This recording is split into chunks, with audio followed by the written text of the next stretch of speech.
Hey there, Nomads of Lore. I'm Jonathan. And I'm Sean. And together we are Mead and Mischief, your home away from no home. Welcome. Welcome to the live. I've been excited about this one for a while. Yeah, we both have. Yeah. Hope you guys are having had a wonderful New Year's Eve and New Year's Day. Happy New Year's. 2022 is hopefully not 2020 number 2, but hopefully 2022, a whole new year. whole new world. So yeah, we finally finished the Discord server. Yeah. So I'm gonna go ahead and post the link. It's right there, and I'll pin it so y'all can see it. Get on there, join us for awesome Wheel of Time discussion. We've got even a Malayalam channel, and then of course we have a YouTube channel that has basically giving us suggestions for things and just discussing the new videos and all that kind of stuff. We'll probably put releases on there, as they're about to come out. Here's a new video coming out today, that kind of thing. Yep. So, but then we'll be on there to be able to discuss with you guys and talk to you about Wheel of Time and hopefully help some new people enjoy that stuff. So, Absolutely. yeah. Yeah. So what is this? What is this live stream about? Yeah. But before we get into that, we always kind of try to do like our housekeeping stuff at the beginning while we give time for people to get on and whatever else. If you're in the chat and you're joining us live, make sure and say hey and all of those things. Once we really get going, this video, the chat, and then even the chat after is going to be full book spoilers, obviously full show spoilers, because we're going to talk about season 1 and predictions for season 2 and all of those things, and we're super excited. Also, if any of the audio or video things have issues, if you can't hear us right, let us know so that we can go ahead and take care of that soon. Yeah, so we're definitely gonna talk about season 1 and all of those things. Remember that anything that we share is our opinion, and not to be taken as fact that you should necessarily share our opinion and all of those things. I think Jonathan already said this, but Happy New Year, guys and gals. Happy New Year. That is right. For us, it's a little after 11:30 a.m. because we're in the Central U.S. time zone and all of those things. But yeah, let us know who you are and say hey and give us a wave or a thumbs up emoji or something to let us know that folks are alive and well out there and all of those things. Yeah, Nocte says Happy New Year. Yeah. Thanks, Nocte. I'm glad that you're able to join us. You've been on several of our other lives as well, and we appreciate you and all of our regular folks. Look, Alan's on. If y'all want, if y'all want to see some super detailed theories and ideas, search out Alan's comments on some of our videos. Alan, I basically made a channel specifically for you in our YouTube server. There's a theories Discord. Yeah, I mean on our Discord server. So y'all, get on there, Alan, and put all those theories that you put in the comments. Put them in there so people can read through them because it's some really good stuff. He's got some really, really well thought out and planned out things and all of those things. I'm gonna check our audio real quick. Hey, look, we have audio. Just wanted to make sure. Yeah. Awesome. Yeah, old lady Himbrew says Happy New Year. Happy New Year. Glad y'all are here. So any other housekeeping things we want to we should talk about, like our plans briefly for our plans for Wheel of Time and the channel in general as we continue along, because it'll be a little bit different moving forward. Yeah, we are, as you know, less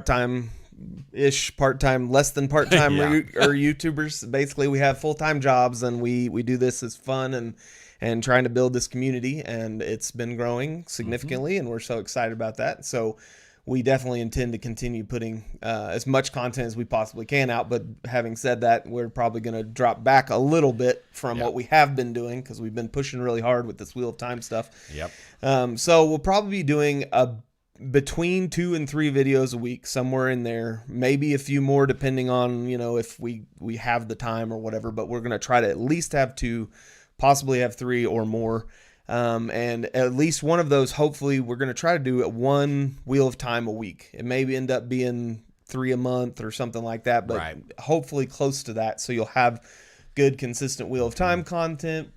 And then we're gonna continue our journey into the Indian cinema stuff. We've been enjoying some of their films lately, so probably continue into doing some of that, and then start looking at Lord of the Rings for Amazon. We're both Amazon big series. Lord of the Rings fans. Yeah. I've read extensively, and Jonathan's read a good chunk of things. And we may be going into some First Age stuff because that's what the show. Well, the show will be Second Age. We're super excited about that show too. So hopefully it'll be good, and y'all can join us on that journey as well. Yeah, if there's anything else y'all would be interested in us covering, put it in the chat and in the places, because we have been doing we did first episode of Book of Boba Fett, but I don't think we have quite enough Star Wars followers to continue doing that. We'll probably put a season review at the end for sure, but our Star Wars content has been disappointing, and I think our Star Wars content is as decent as any of our other content, but the response has been irritating at best.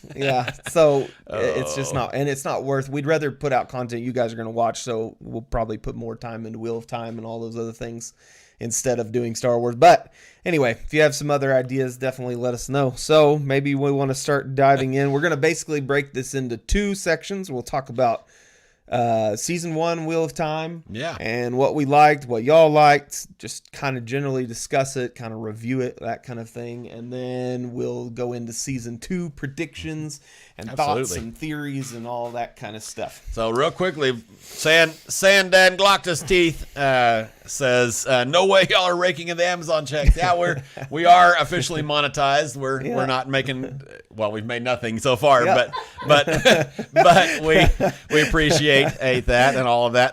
I was going to interrupt you earlier, and then I forgot. Jonathan is in book 14, everybody. Give him a round of applause. I finished 13. I'm in prologue because the prologue is 2.5 hours long. Yep. Anyway, but I loved book 13. Yeah, there's some really cool stuff in there for sure. Probably my favorite part of that book. There's so much good stuff, but probably my favorite part, if I had to give one, was Perrin's stuff for sure. Yeah, all the stuff with Slayer. Yeah, and all that stuff. When he saw, I think, is that his name? Slayer.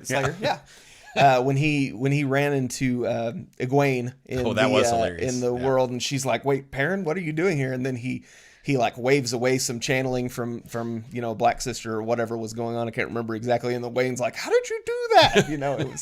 It was pretty awesome. So there's some really good stuff in that book. But looking forward to finishing up the last book so that none of you spoil it for me. I read something the other day. Well, actually, I realized that Matt was going to lose his eye a while back. I don't remember where I saw it, but that finally happened. So that was a good portion too. I like that. Of course, the out of nowhere Moraine and Tom Marilyn romance thing was kind of, I was like, all right, hey, our first super chat. Yeah, thanks, Pat Stone. Pat Stone, thank you, sir. Yeah. Awesome.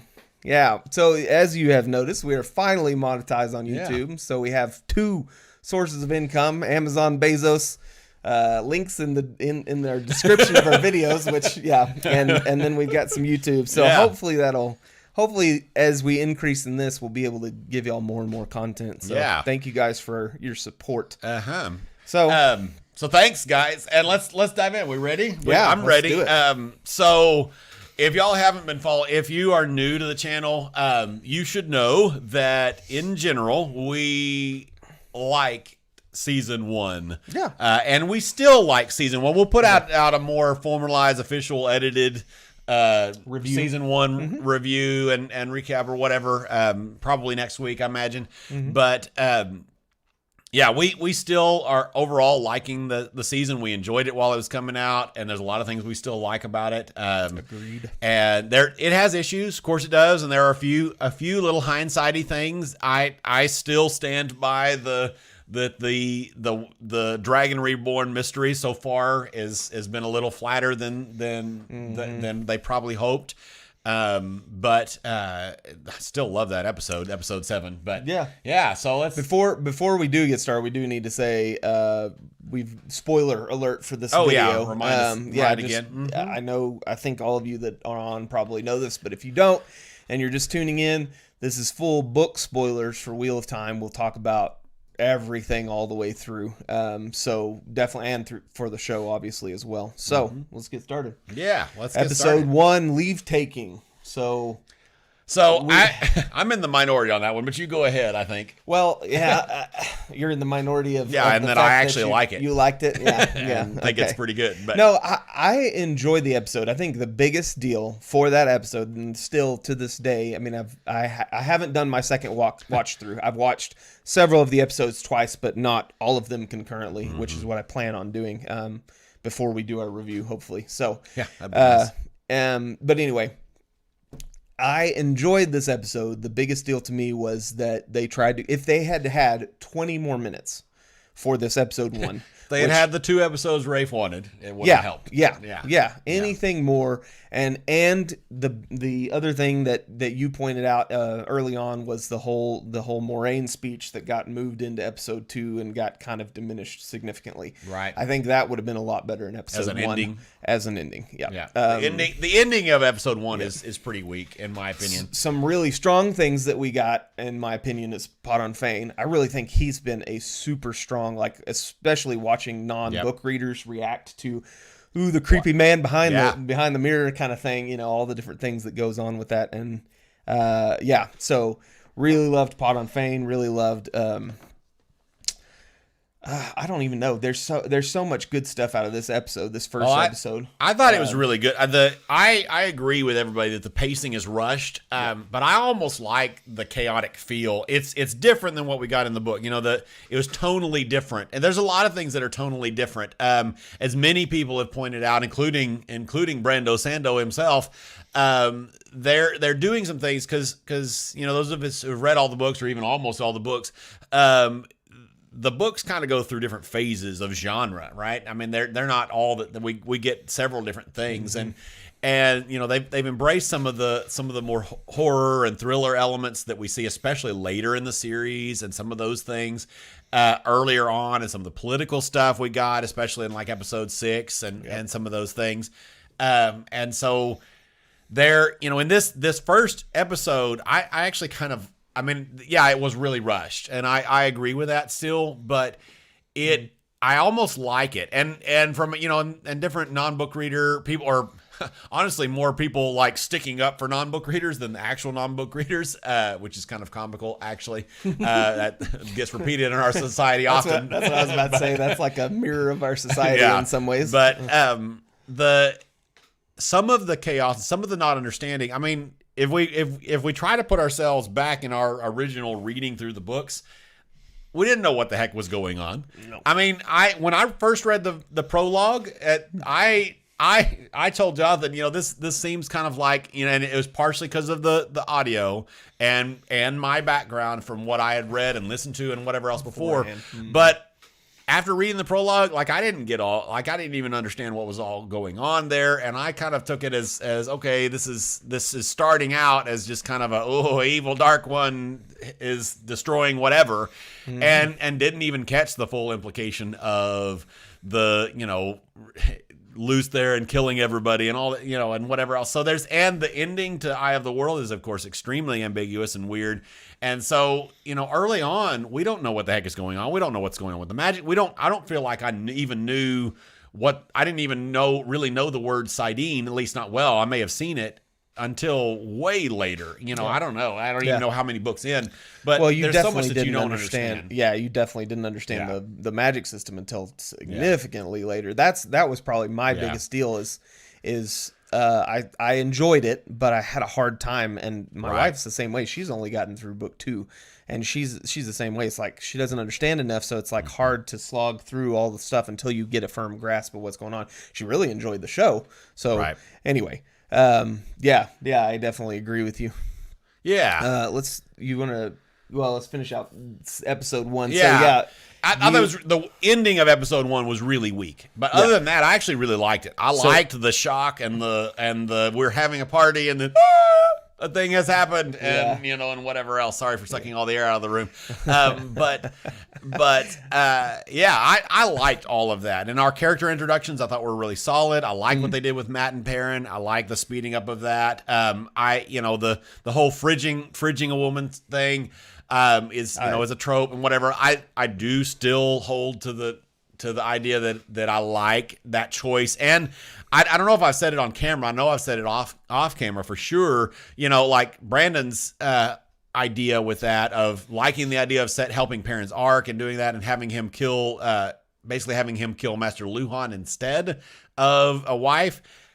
This is where humans are not always rational, but in my mind, I'm thinking that there would have been a far greater uproar from fans if he had done it that way than if he had book fans than him killing a wife we know nothing about and don't care about from the books. I know that's not rational, right? Because yes, accidentally murdering your wife would be more impactful than accidentally murdering a mentor. Yep. Absolutely. In real life, that's true, but I think as irrational people, I think people would have been even more upset about that change. But so I like the way they did that. The ending was weak, but that's episode 1. Do we have a few episode 1-ish comments, right? Or was there some more you wanted to say on episode 1? Yeah, no, I mean, really, Perrin and Matt are probably the biggest. Like they got accelerated very quickly. Matt was really fun to get to know and to see the lovable side of Matt early on. Yeah, with his sisters and his mother and all the stuff. And it through all the different lenses and all of the different things. Yeah, and the women's festival thing with Moraine, with Nynaeve and Egwene. Yeah, I enjoyed that. I enjoyed the tie-in to that later. Even though I don't love that scene in episode 8, the whole braid tying in. I thought that was a good thing. But. Yep. Yeah, so we can go to some comments. Yeah. So let's do Old Lady Himbrew House of the Dragon ? What is that? Pre-episode question. She's asking you about this is back to back to like things that we could cover. Is that the Game of Thrones prequel thing? Yes. Is that what that is? Yeah. We actually recorded a reaction to the trailer. Yeah, I don't remember if we released it. Yeah. We recorded that reaction. We just haven't had time. I haven't read Game of Thrones. You've read all or most? I've read the first 4 books, and I've watched all of the seasons. Yeah. I was surprised to see Matt Smith in that trailer because I follow Doctor Who. And so that was the most interesting thing to me about. Yeah, we may head down that way. Who knows? Let's see if we can get Sean on board. It would definitely help him if he at least watched the original Game of Thrones a little bit, but. Alan said to figure out what's going to happen next season, you have to apply the Carathan cycle to both books. Oh yeah. That's a lot of Alan's theories are looking at the Carathan cycle and how it applies to the books and the show and whatever else. It's definitely fascinating thoughts for sure. Thank you, Pat, for enjoying our content. Yeah. And then Pillheader, please guys react to the Malayalam movie Drishyam. That's in our long list. We got a list of about 100 movies that people have recommended to us. So definitely that's one of on the shorter list. I think that is on my list for sure. There's a lot. Our struggle right now with with some of the Indian cinema stuff, whether it's the Malayalam stuff or Tollywood stuff or Bollywood, whatever else, is we're trying to, as best we can, kind of stay on our brand a little bit and try to stick to some more fantasy and whatever a little. Although we really did like Manal Murali, and the more we learn about, especially the Malayalam cinema part of Indian cinema, we like some of the ideas. We may venture outside of our typical genres a little bit. We shall see. All right. So episode 1, Rust Tongue. The villains have been great. I wouldn't mind seeing a little more of the crazy from them. Yeah, that's been commented on a lot. Daniel Green talks about that with Ishamael in particular.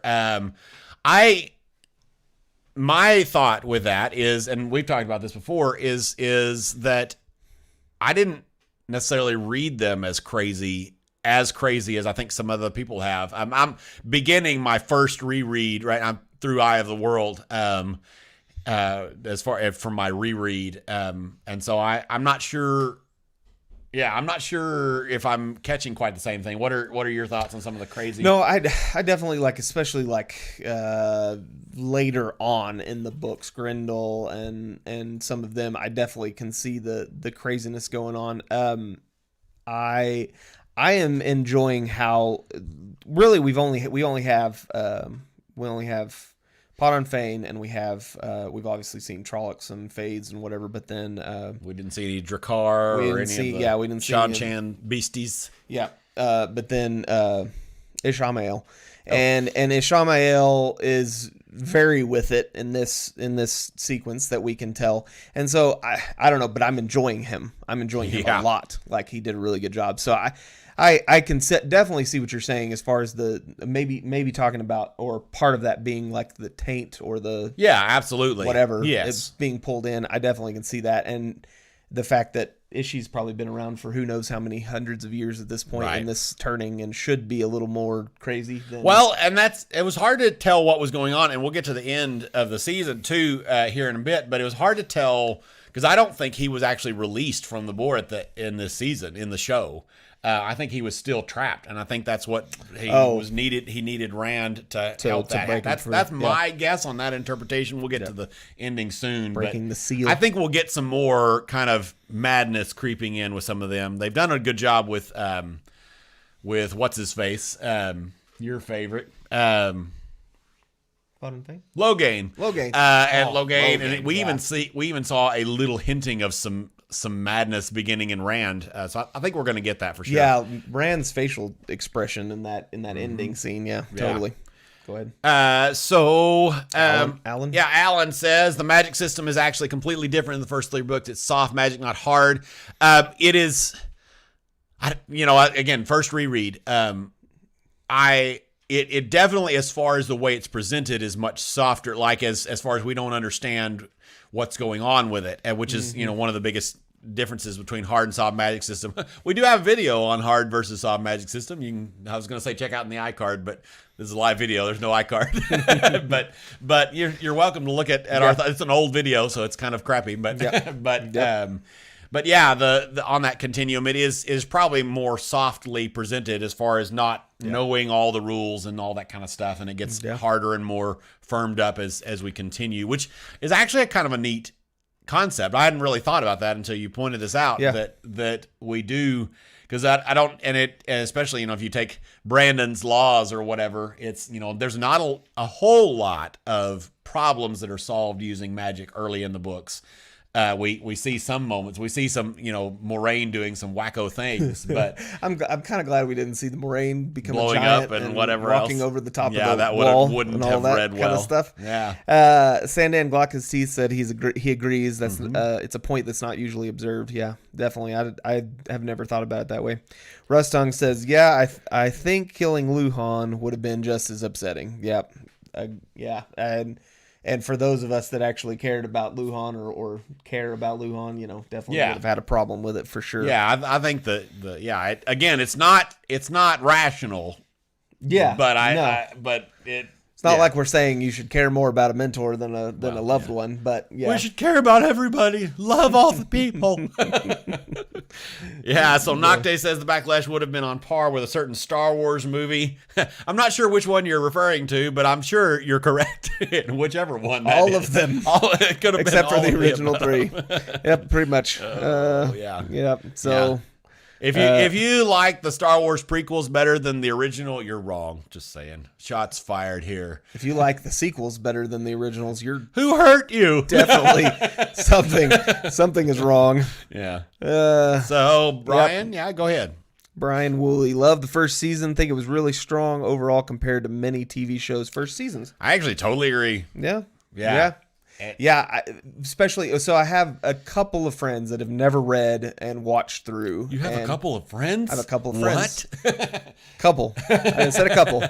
But have never read the books and watched through and really enjoyed it. Really, really, truly enjoyed the TV show. So, and I think that's really, it speaks telling volumes, for it. There's a lot, especially that it's so confusing in the first book. There's so, like, I remember reading through, it's so confusing. And so the fact that the TV show was able to get a whole lot more of that across, even with its problems that we all, especially the opening scene of episode 1, that's one of my least favorite scenes in the whole thing. But anyway, all right, Brother Tarwin's got you.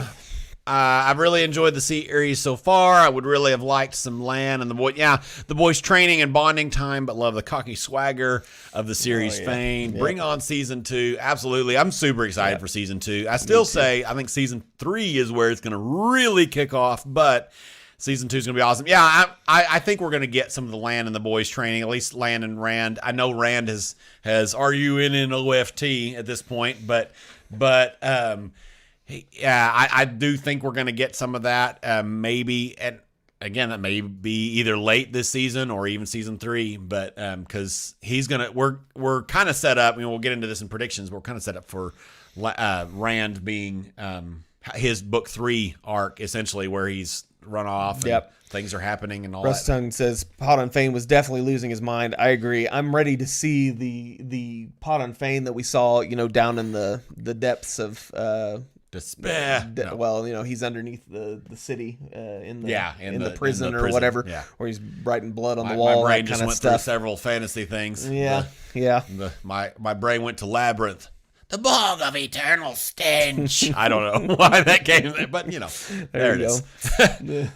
So Zoldan says the issue with Wheel of Time is there are hundreds of nuggets and everyone has a favorite part of thing that happened. So with so much content to cover, you will never satisfy. That's a fantastic point.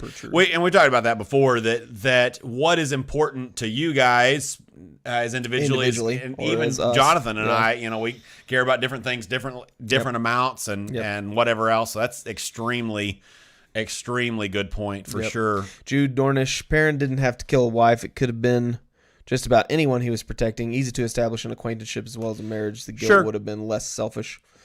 Sure. And that's it is, go ahead. Well, the thing for me in that, I agree with you, but at the same time, the sequences that are following, I think would not have been, like, especially the Egwene scene where he tells Egwene, how that was a very emotionally wrenching scene, like, to admit that he'd done that, and for her to immediately say, no, it's okay. It's all right. You didn't do that. Wasn't you. All the things. That's my thought on that. Yeah, I think it's, I understand, like, the point that essentially, I'm assuming, reading between the lines, what you're making is kind of a lot like what Brandon Sanderson has talked about. If y'all have checked out some of his video and Reddit posts and whatever else, not that I follow Reddit, but I've read that. The idea that it was too much, and it was too difficult to deal with. It would have been just too much to deal with accidentally killing a wife, and they could have it. As far as like to see our point earlier about and like I still don't think it would have been wise for them to do Master Luhan. They could have. I mean, it could have been almost anybody, any other random person, without having to do and that's a perfectly valid point. It is, and it's strong, I think. So Zoldan, love your comment here, Zoldan. The tiny bats were Drakkar. They just made them bigger in the books, definitely.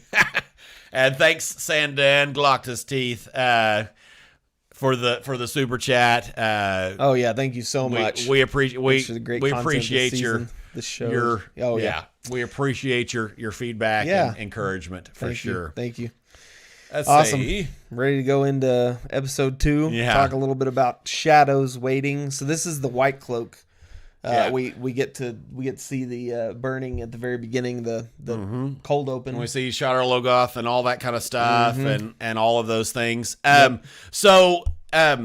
to me, see, episodes 2 and 3 kind of almost blur together in my head a little bit. They're kind of we're on the run and things are happening and whatever else. I know in 3 we're split up and whatever else. I personally, if we do a ranking thing right now, I'm putting 2 and 3 lower than most of the rest of the season personally. I just didn't enjoy them as much. It felt like we had things happen, but no things happen.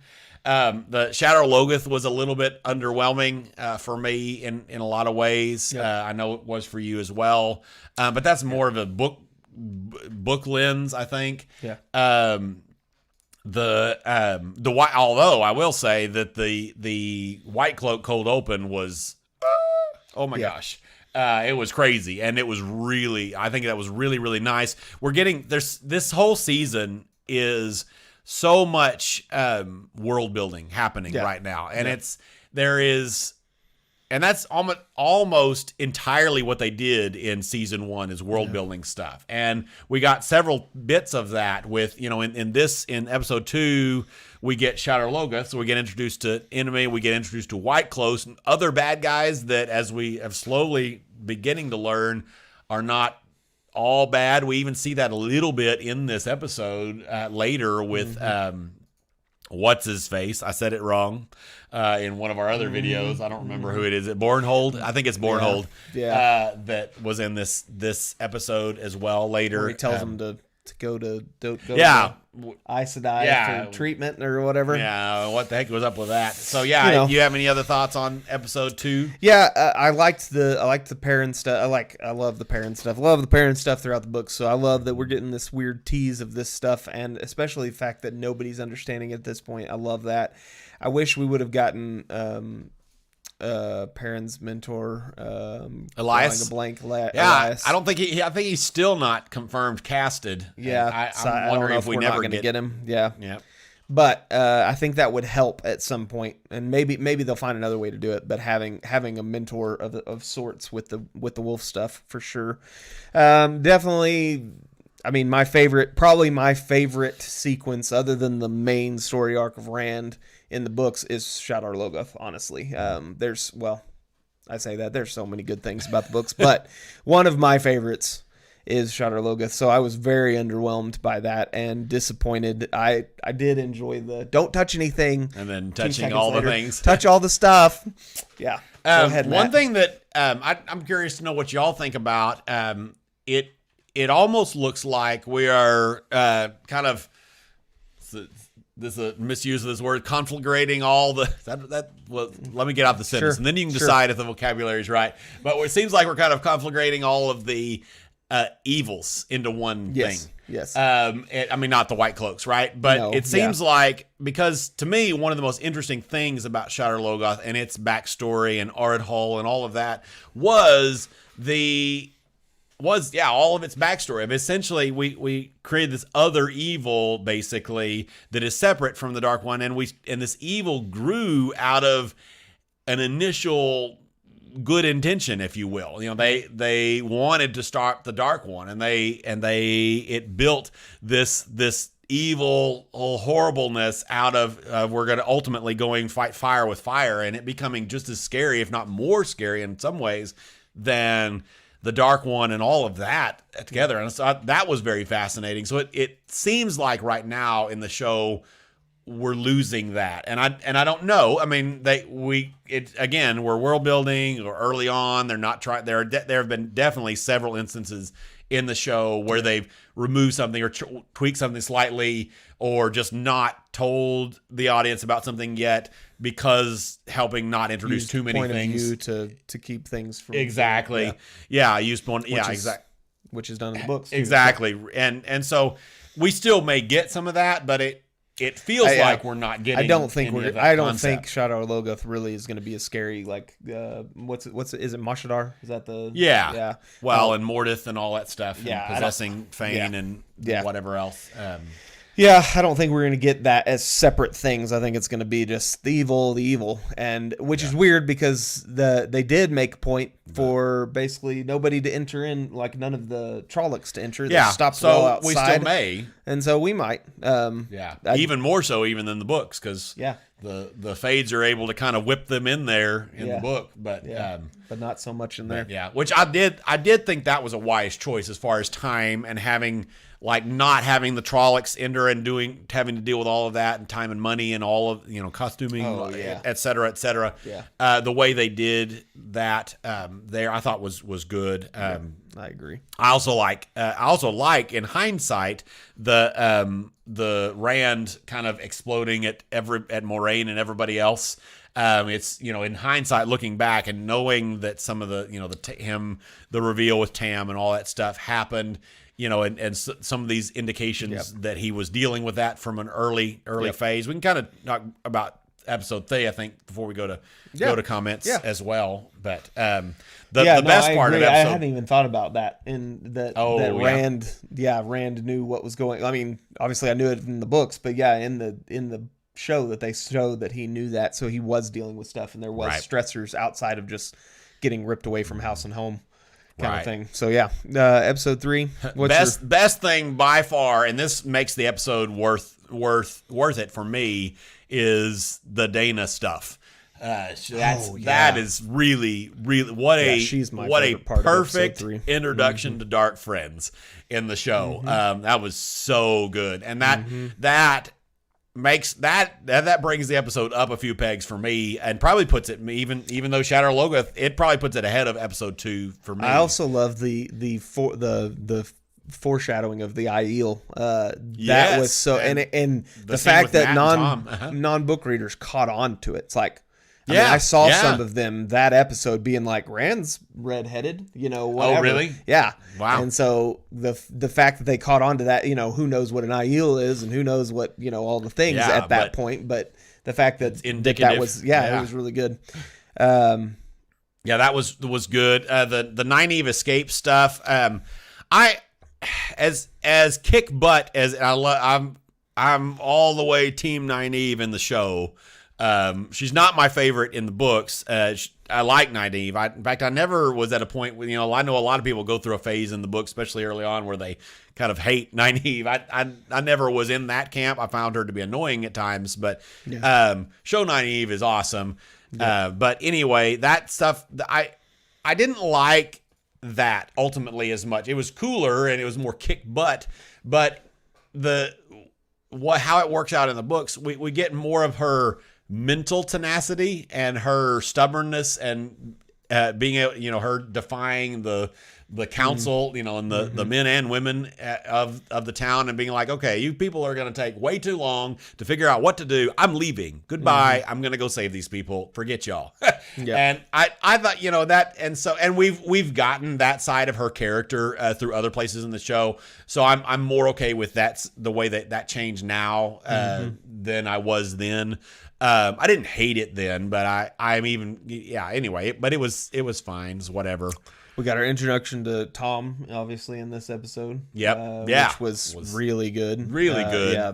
Much more bittersweet and whatever else than the introduction we get. Normal introduction. Yeah. But it was, his song was.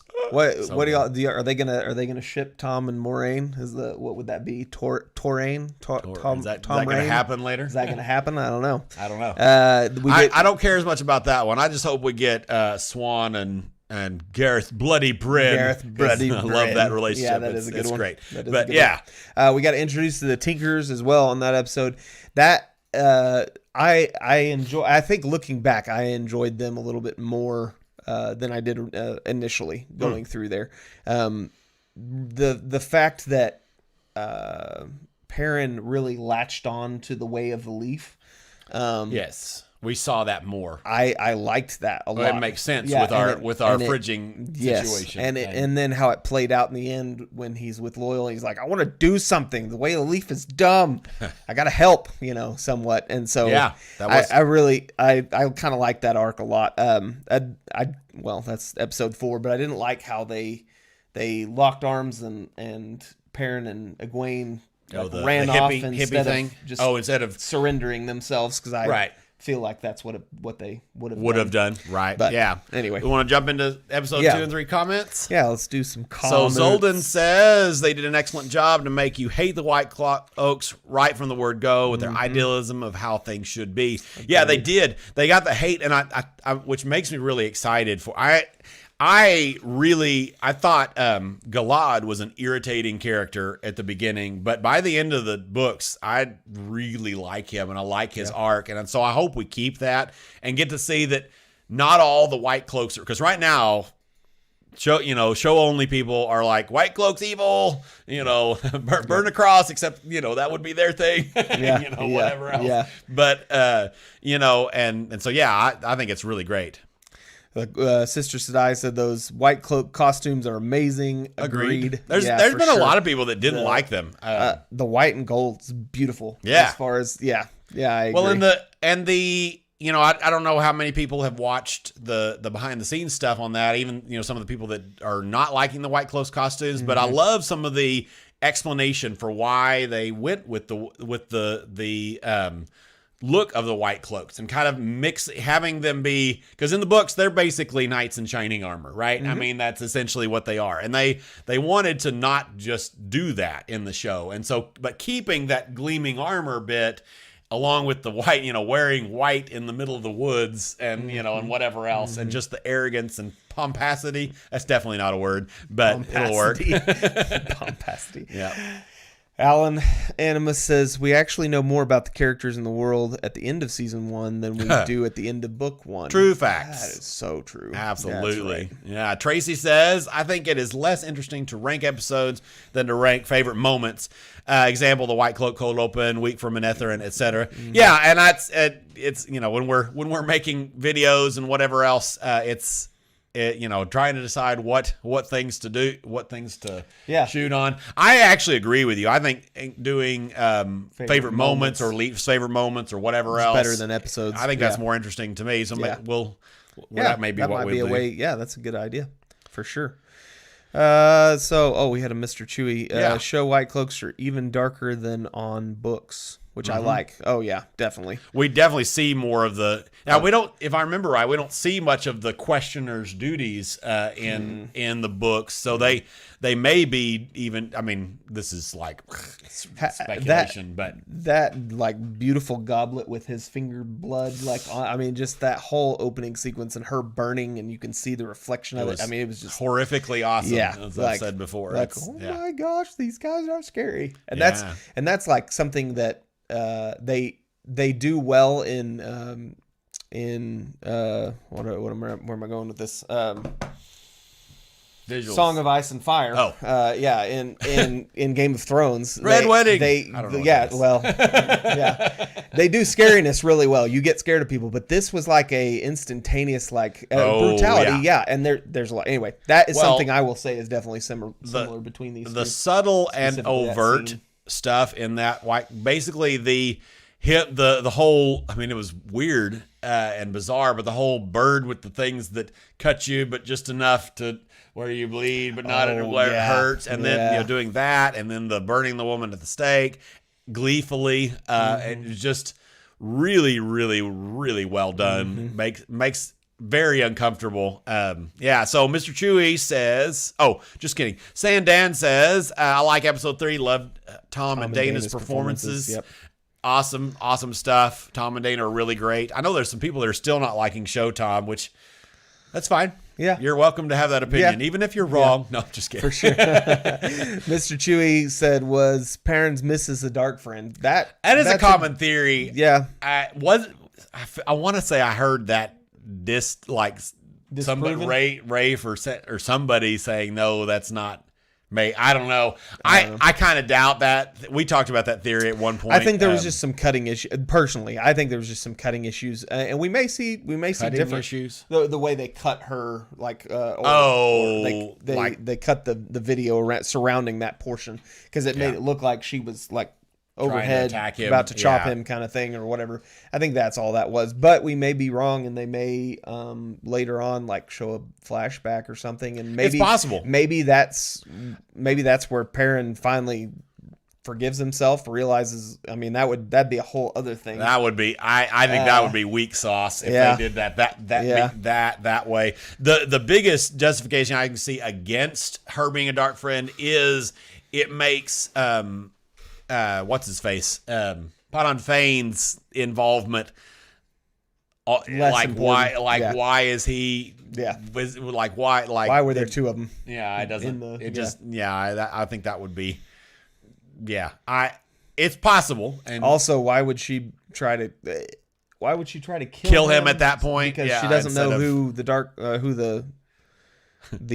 Dragon Reborn is. So yeah, I don't know. I don't think so personally. We don't think so personally, but it is a theory for sure. Episode 4 is where it really starts to get real and exciting and all of that. And we get probably I don't know, because the Blood Snow cold open is just still so good. It's the best. Yep. But this Logain's cold open was just so well executed. It was there was so much in it that was just really. I mean, I loved stand up and cheer the Blood Snow cold open. It was just awesome. Yeah. In so many ways. But this one, I think this did more as far as moving the needle and impacting things and and giving you you actually world building. That and you care for this character by the end of this. Yes. You realize I think you care for Tigraine as well. But but she's dead by the end. Yeah, so. That's true.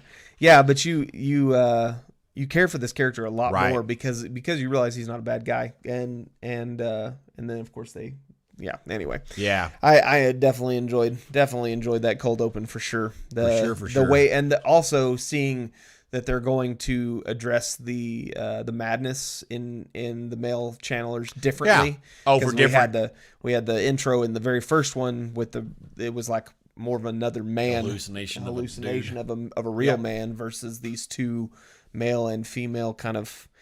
Anyway, and there's some theories on what was the theory on the female of those two, that she was I don't know about a theories that she's named. There's a name. I don't remember. I think there was a theory that Eluda or something along those lines. She's in the subtitles. She has a name. But other than that, I don't remember a theory. There may be some theories about her, but I don't remember them. So all other than the cold open, we get to see some of the Aes Sedai politics a little bit, which I'm super excited to see. Again, they're putting things from later in the books earlier, which makes so much sense and is just really, really brilliant. Where they're as I know Alan in particular in our comment section, and then many others have pointed out that Rafe's approach to adapting this is not a book adaptation and a book adaptation, but a whole book series adaptation. And we got that in spades in this season. And this episode in particular, we got so many things. We get the reds and the greens don't like each other. The blues are kind of like, I don't know either. And all of this stuff happening. We got to see linking happening in a impactful way. We got to see the gentling stuff that of course happens off screen, off page in the books. There's so many good things about this episode. I think some people still, of course, have some issues with whatever else, but I don't even know what their issues were at this. We had somebody say that they were surprised that we liked this one, and I don't even remember what their point was at this point. But I don't know. I liked it. We had Tom talking to Rand about Matt, his fear. The whole. And then the little girl with I love that Birgitta silver. Nice doll. Easter egg there. Easter egg, yes. That was really cool. I'm so ready to see her on, because she's easily one of my favorite side characters. Birgitta, one of my favorite non-POV characters, I guess is how you'd describe it, because everybody's a side character and a main character and everything else in between. But she's an awesome character. Her relationship with Elaine, it elevates. Elaine is still one of the weakest women, not physically or magically, but as far as my taste I don't enjoy her as much. But Birgitta helps a lot because their relationship is awesome and enjoyable. So I'm excited about that. Yep. The Matt killing people in the Fade thing. The Fade versus Tom was kind of brief. Not any briefer than the book. It happens off page in the book, if I remember right. He kind of pulls his daggers out and then he says, "Go, and then as Matt says, "Smashed black" at that point. Whatever point. Yeah. Yep. But, So let's see. We got good that episode. night. Family killed. What is Korea? Oh, and then we have Corinne. Be dying. Killed. Yes. Yeah, at the end of that, and that was an impactful, definitely an impactful scene, and of course the following episode with that for sure. I guess we want to go to comments. Back to comments. Yeah, for episode 4, I think so. Yeah, we had one. I think a late entry in season 3, in episode 3. Sister Sadai said Egwene is the songbird that Valda ate. She cuts him, but just adds to the taste. Hunt for him. Or am I seeing patterns where none exist? Oh, that's definitely an interesting take. Definitely interesting tie-in. Yeah. She definitely hurts him. Yeah. No, I like that. That's cool. It's coming up in episode soon, but he ain't dead. I saw somebody saying.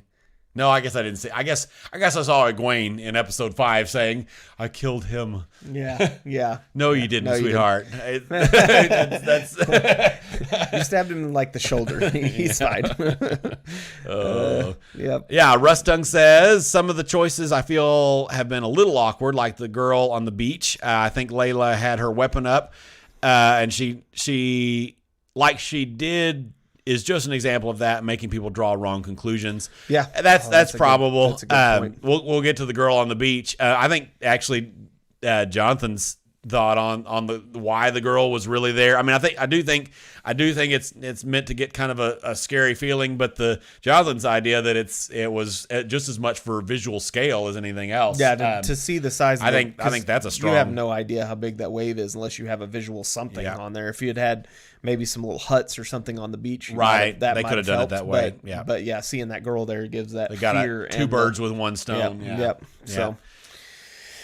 Sister Sadai, excited about the White Tower plot line. I think that storyline is why they've gone harder on the colors. Plus, it helps new readers. I'm super excited about the White Tower plot line, and you're probably 100% right. The colors, I thought that the colors, overdoing the colors, was going to annoy me more than it has. In reality, I think that's and the main reason why that's true is because of when we got to episode 5 and we see the huge variance among the colors and the costumings and even among the Ajas. Like the reds were very formally looking and the blues had a lot of different and then were almost more travel ready and whatever else. And we'll get to episode 5 here in just a second, but I like what they've done with that. Yeah, for sure. Sand and Glocka's teeth. Oh, yeah. Says, Nynaeve and the warders at the fire and her healing bomb were some of the most emotionally impactful scenes of the season. Agree with that. Nynaeve and the warders was really, really great.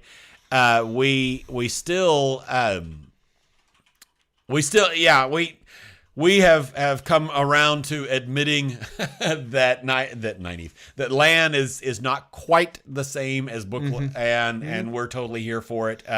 So we did see a little bit more smiley Lan. I definitely enjoyed the healing bomb for sure. There was. I had a problem with it at first, just the fact that she was able to do it. But then when I realized and we talked about the Wilder channeling, I really actually enjoyed all of the Wilder channeling. I think it was really well done, tastefully done. I think the way they have portrayed Lan and how likable he is and whatever, which pushed forward Nynaeve's relationship with him, which also made that scene so much more impactful. Because if it had just been, I mean, obviously it was friends and whatever that she's healing, but it was much more impactful for sure. So I think we'll go into episode 5. Let's see. Blood Calls Blood. So this is the burial scenes. We start and end with a funeral. Yeah. And I love that thought of this episode. I still to this day don't like this episode because I felt like it was a lot of whatever and especially now knowing that we didn't even do really a callback to it quickly, like because there were some of us that thought maybe they were gonna kill Moraine in episode 8, and so that we do have a broken bond, which but they didn't even address that in episode 8. It wasn't like Land. No, but we're set up for that. Yes, yes. But I don't even think it is a broken bond. I think it's just shielded, and so it's. I mean, I guess it is severed at this point or something or died down. I don't know. But anyway, so especially with the fact that they didn't use this episode in this season, I know it's going to definitely help in future seasons that they made an effort in this thing. But yeah, I was a fan of the first funeral. It was the spending all the time with Corinne's warder that I just thought it was overdone because there's so many other things I want to see. But that's personal taste. So we also well, episode 5 is one that I didn't love to begin with, and I said the other day on a live or on a video, I don't even remember, but it wouldn't surprise me if I was ranking episodes if it was near the top, and I actually am feeling the same. This episode was really, really beautiful to me, and it was. This episode was very different, and it was very, very and by different, what I mean it had huge changes from the book, as far as plotting and all of that kind of stuff. It really, excuse me, gosh. It really works though. I think from a storytelling standpoint, it was really pretty and really we got some really good stuff with the Warder Bond. I know that was something as far as world building that they really wanted to show and explain early, and we did get some of that sooner than that, but it was really good. I liked it a lot. We didn't get a lot of payoff from the world building yet, but I think that point could be made of a lot of things in the show that we're going to continue to get payoff from later. Yeah. But yeah, what you were going to say, we also got something else. Oh, we got a little bit more of the tinklers. I don't know why that's so funny to me, but anyway, Well, the best part of this episode for sure was the non-main part with Perrin and Egwene and Valda and all that stuff for sure. I mean, that was awesome. Yep. I was cheering for Egwene. She's my favorite book character, I think. Yeah. And I love the thought that maybe he has some little something. I think it was just a messed up weave, but I love the thought that they might introduce some kind of Angreal or something that he had under his jacket, and why that fireball just kind of blew up into nothingness. Oh, for Valda. Yeah, for Valda.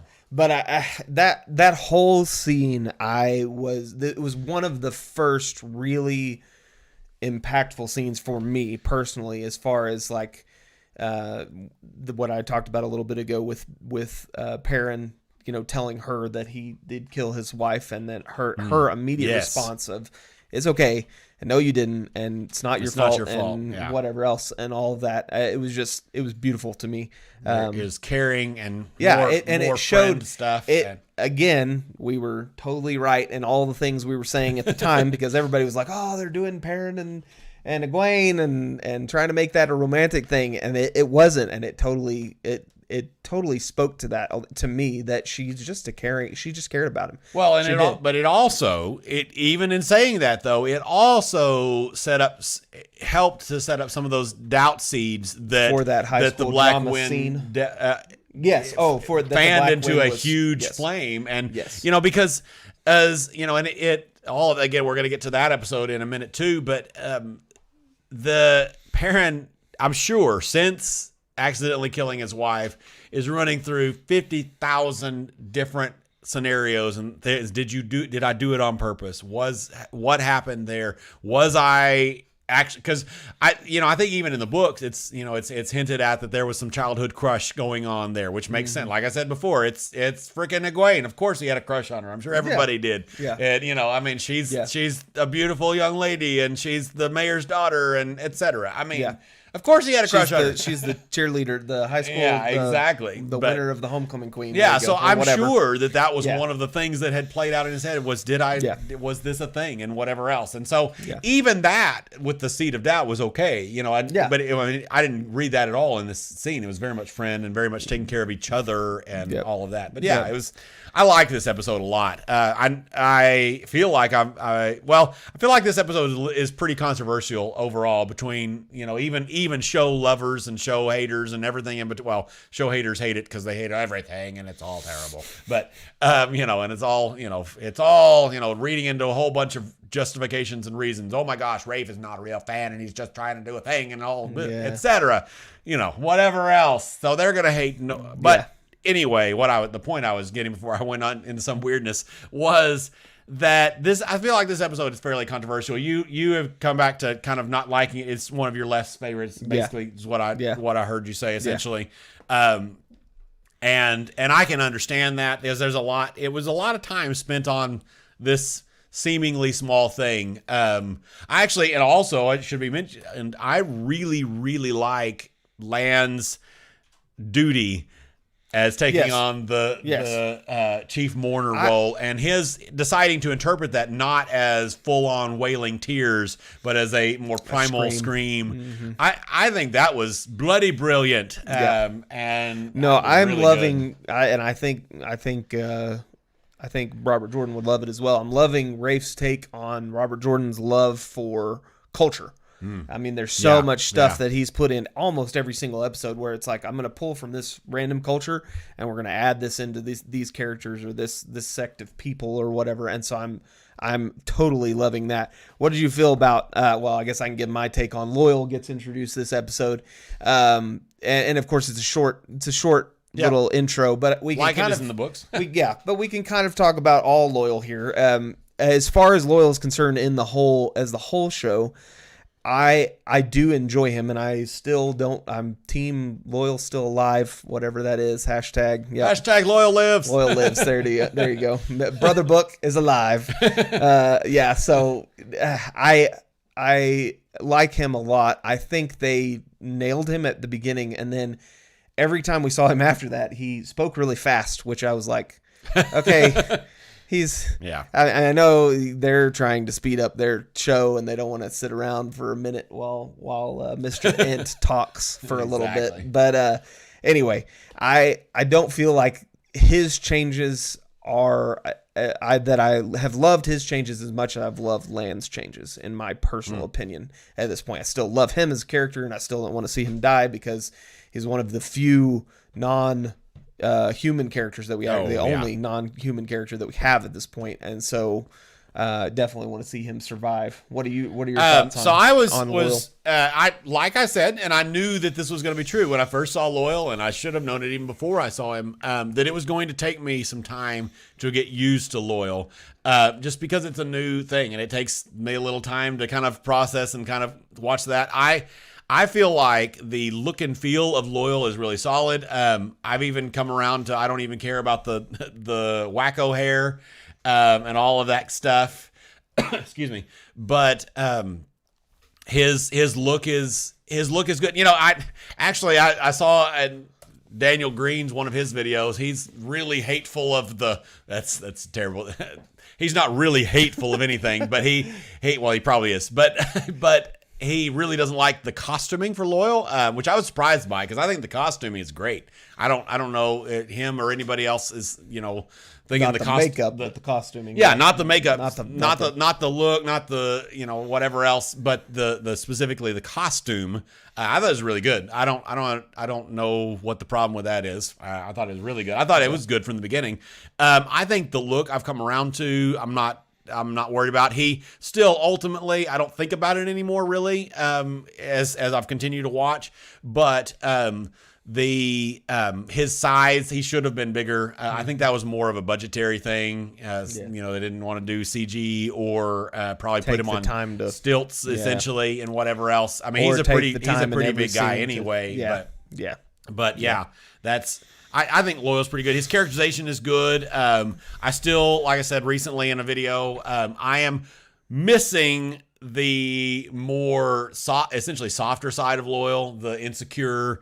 And I think if #Loyal lives, that I should know. I keep doing #Loyal lives. That's not my thing. I didn't invent. Somebody else said that. I should say that I'm not trying to claim ownership of #Loyal lives. I'm just co-opting it and whatever else. But if #Loyal lives, then that may be where we get some of those more insecure sides of him, and kind of have that natural progression in there of oh crap, I almost died, and whatever else. So I have hope that we may still get some of that. But I like Loyal overall. But we want to hit episode 5 comments real quick. So, Tipsy Drow, I don't believe they turned Lan emo. He was taking on grief of all the warders present at the funeral. It was his duty. Yep, totally. So, Iris Bear says episode 5 was emotionally difficult to me. I guess that means they did a good job with it, though. That's depending on what whether it was rage emotion or sadness, emotion or whatever else. But Rustung said if there is anything Lan takes more seriously than being stoic, it's his duty. Agreed. And in that scene, it was his duty to mourn. I was put off at first, but have come to not mind it. I agree. I really thought, and especially now that we know Lan is not like Lan. I mean, I think that even more speaks to this. But that to me at that time was even separate from Lan because of his duty. Because duty is lighter than a feather. Separate from his stoicism. From his stoicism. Yep, exactly. Yep, agreed.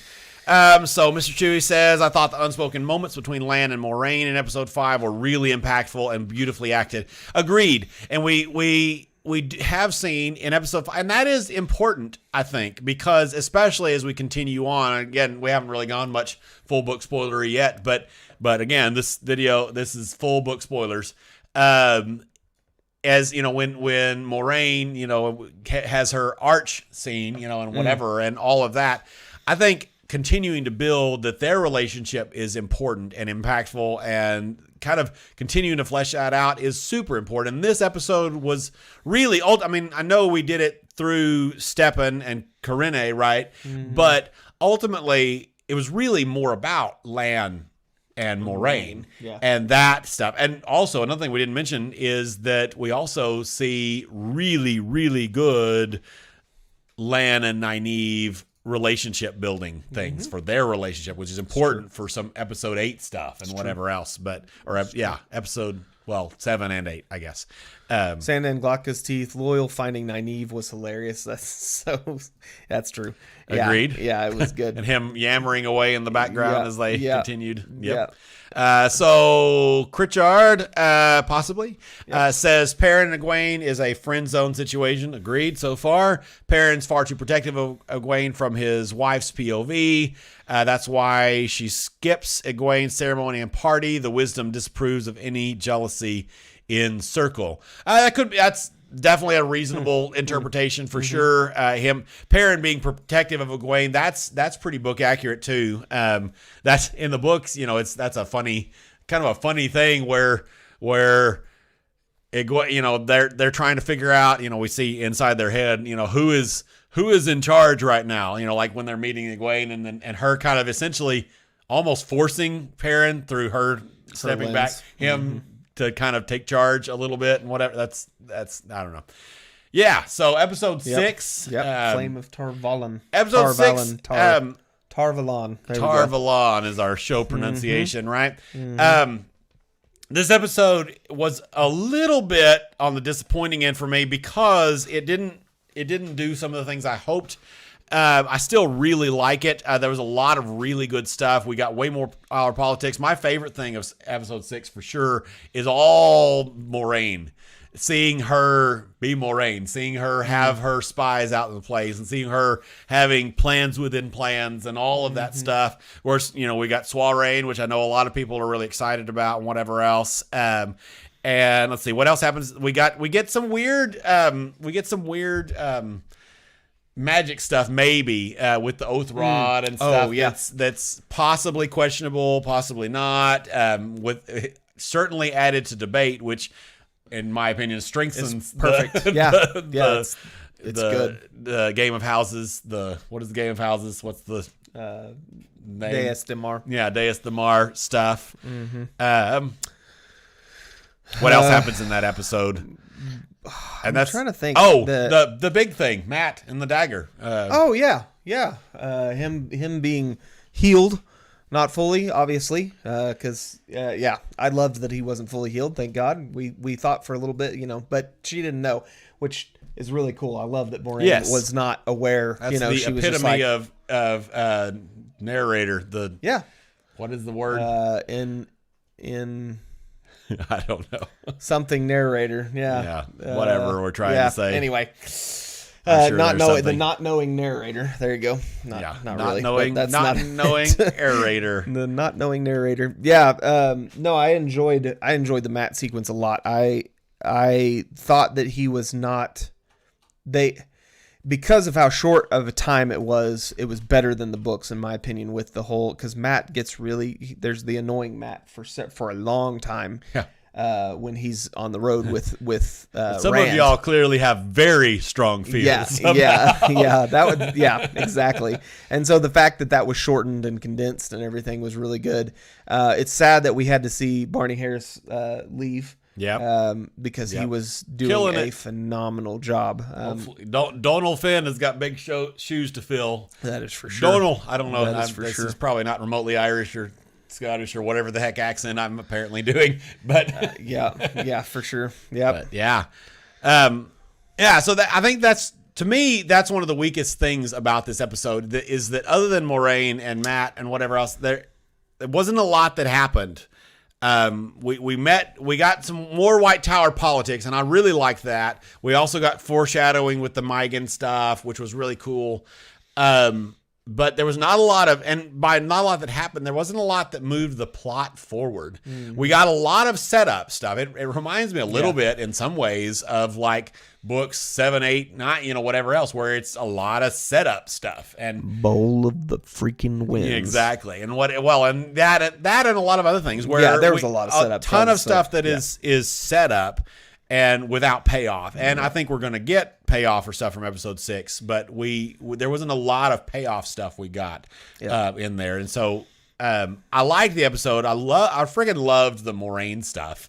That was really great. I felt like this was the first episode where Moraine really shined as Moraine, and we got to see really strongly her character. They've done really good with the Aes Sedai verbiage in general, as far as the way they talk and the way they're so careful with their words. The inventors of Deus de Mar. Yes, so good. And then, of course, we get the ending where Matt hesitates and doesn't go through the way at the end. Which was...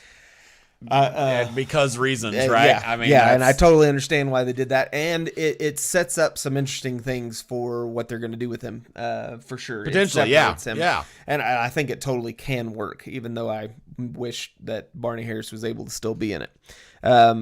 I again still didn't like the ways. Still, the Waygate, not the ways. The ways itself was really enjoyable. The Waygate. You're talking about visually. So the visuals, but are you feeling okay about the channeling bit now? I am feeling okay with the channel. No, okay about that now. No, I am, and especially since they have the behind whatever picture of Podon Fane with the trifoil leaf. Well, he almost had to have done it that way. Yeah, well, hopefully they'll explain that at some point because. I say that maybe they won't, but at some point they've got to use. Well, maybe they won't even do that.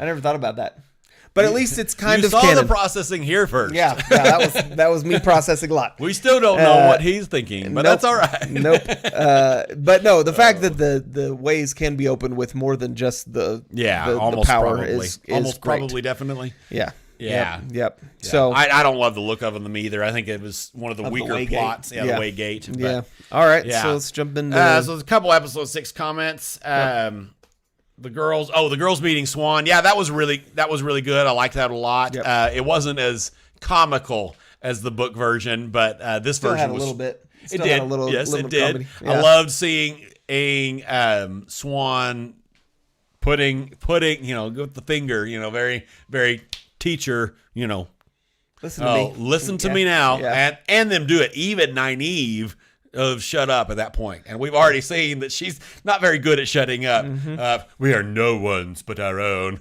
Yeah. Chuckled at that line in episode 8. But, So I hope, Pritchard said, I hope they do a CSI on the changes made in episode 7 and 8 due to the Matt disappearance. A CSI? I'm assuming something happened with CSI show. I don't know. I'm not, and with like the actor changing, with somebody leaving, gotcha. Somebody changing, whatever else. Mr. Chewie says episode 6 was meant to end when Moraine says the wheel weaves as the wheel wills. They added that janky ending because Barney Harris left. I don't know whether you know that for sure or whether that's speculation. Either way, you're probably right either way. Almost certainly. Go into episode 7. So we got the dark along the ways, and we get the visual of the ways, which and it was very fast. I don't remember whether we were saying it was going to be fast or whether it was going to be. We just said it was going to be fast. I'm pretty sure we did. Yeah, and it was. I thought we were going to have just even just a little bit more than we had. It was so quick through the ways, but it was really good. Yep. And I liked the visualization of the Machin Shin. I thought that was a good visual. It wasn't book accurate necessarily, but it was good for a visual medium. Yep. It was a little bit mechanically different because in the books, if you get touched by the black wind, I don't know if dead, but you're insane. You're having a bad day. Yeah. So it's a little different. We got another Nynaeve Wilder channeling explosion. Which it's hard to not like. I still don't want that to become her thing or anything, but I would have been. Well, I think it's going to help elevate the block. I think that's all there is. Like it's going to help show the block for sure. So, and then of course we get get men. We get the fears that are going on. Set up for the later stuff. Which I love. I love the fact that they went back to that and showed more of that with Rand later on in episode 8. Yeah. But we get men. Episode of 7. Or end of episode 7. That's right. Yeah, and men, awesome. I agree. She was great. Everything I've seen of men so far, I'm loving in the show. I know we had some people talking about. We had some commenters and/or commenters on lots of different places talking about how she was too old, and somebody said she was like 50, and I was like, "That's not true. She's like 40 something, which is definitely old for bookmen." But anyway, she's been great. Yeah, she's been great. Her looks really great. She's her personality's good. I love the visions are good. The visions are good. I love the Moraine trying to get everything she can out of her, and you learning very quickly that she's kind of like not going to give Moraine everything. She'll give her little bits because Moraine is supposedly hiding her or whatever. So she's gonna kind of keep her happy. But I love that she was. It's like one of the first times in the show that we actually see that Moraine is not always in control, I guess, kind of, and that Min kind of took control of that situation, which was really cool. Loved her. But anyway. Yeah, she was good. She was really good. And of course, we got You Are the Dragon Reborn. Yep. Which I've said before, even in this video, that I think that I loved it. I was really excited as a book reader, book fan, whatever else. I was glad that we had the reveal. All that happened. And probably for clarity's sake, it's not that I have a problem with the reveal in episode 7. I just wish that the mystery hadn't been leaned into so heavy throughout the season. Yeah. I think they could have, in my opinion, in looking at it through hindsight-y type lens, they would have been able to do some things differently and shown some things differently and spend more time on certain things and whatever else. And it's, it is one of those kind of twist endings where a thing happens. It's like, oh my gosh, now you got to go back and relook at everything. Kind of like what we're talking about with Rand, and his explosion at Moraine early on. And that can be a good thing. I enjoy reading Philip K. Dick books, and except I didn't really enjoy Man in the High Castle. I thought it was kind of boring. But then I get to the ending, and you're like, oh my gosh, a thing has happened, and it makes me want to go back and reread the book because that essentially reframes everything from the beginning. So, people have said for years that whatever this is called, the Wheel of Time, is even more betterer upon rereads and all of that kind of stuff. And so having that as an element where the show is better with rewatches. Okay. That's fine. So, it was cool. I liked the visual. I do like the visual shift of him not being able to, I kind of made fun of it early on, but him not being able to shoot an arrow to save his life because he's struggling and confused and whatever. And then him almost certainly, and we didn't mention it at the time, but him, finding the flame in the void and all of that, almost certainly, whether that becomes a thing that's ever explicitly said or not, who knows? But that's almost certainly what they're thinking. He may be able to get centered because he made a choice that he is the Dragon Reborn and essentially gave into that and was then able to shoot the arrow. That was good. Moraine at the end being like, okay, let's go. Let's do this. I like that. That was good. Yeah. We forgot about the cold open, which I guess we talked about earlier, but that cold open. Oh yeah, it was so good. We also get the Lan and Nynaeve stuff, and I loved the Malkiri people. That was really awesome. The refugees. The refugees. The almost dad, grandpa-ish figure or whatever telling Lan, she's really pretty. He's like, hadn't noticed.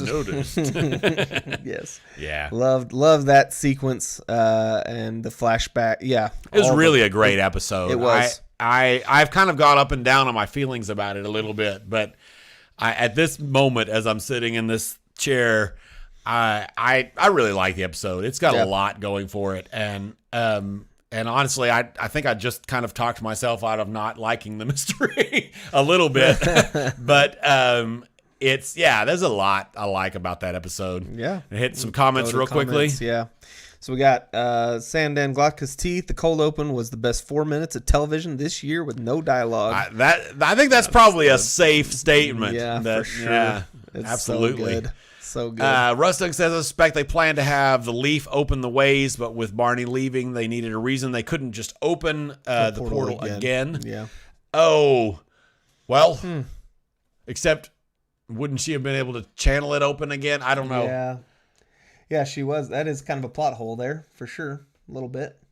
She was able to open. She could have just turned around and opened it back up, but anyway, I think. Well, but she was ready. She was like, okay, he's dark, scary man. We don't want him anyway. Yeah. So and she knew. Yeah, she was more sure that it wasn't him. Yeah. Mr. Chewie, could Min's vision for Moraine with the Omnilan seat be her downfall? Connect to the fact that it was Swan's dream that pushed her to the eye of the world, which subsequently caused her to be shielded. Totally. Absolutely possible. Yeah. Be that, or it still could be, again, full book spoilers. It still definitely could be a reference to Egwene. That doesn't quite fit with the way her visions are being portrayed, but if it's, if some of her visions are more accurate where they're more vague and it's the Amyrlin seat, as in like there's a flame representing the Amyrlin seat and seeing downfall equals Amyrlin equals more whatever, if it's more vague like that, it could still be Egwene. Egwene being Moraine's downfall? Yeah, the Amyrlin. Oh, I see what you're saying. Or it could be Elida. We still don't know that. I mean, it could be. Who knows? Yeah. But yeah, that's. I mean, that actually is probably as good a thought right now as any. Yep. Sister Sedai says, and the new mat will see the Red Sisters open it for Fane and then catch him. Gives a better reason for his extreme dislike of Aes Sedai. Mm-hmm. That's definitely probably true. Zoldan says the ways had to be fast in moving as they are very limited space for actors basically bridges nowhere to explore. Oh yeah. I see what you're saying, because they did it in a confined. Well, and like we've said before, the ways are pretty short in the book. Really, they are. I really liked the way they did the visuals. Well, the visuals, but behind the scenes as far as how they built the way pieces so that they could move them around and have this. That was really cool. I like that a lot. If you haven't looked into that, the behind the scenes are really good for the show in general. They are for sure. And the we haven't talked about them in a while, but the animated shorts. Are still really great. Really good. Yep. Agreed. What was Machin Shin saying to Loyal? You'll never finish that book. Yes, Chewie. That's good. That's probably true. So Pritchard says Machin Shin was telling Loyal that his mama was waiting for him with a bride.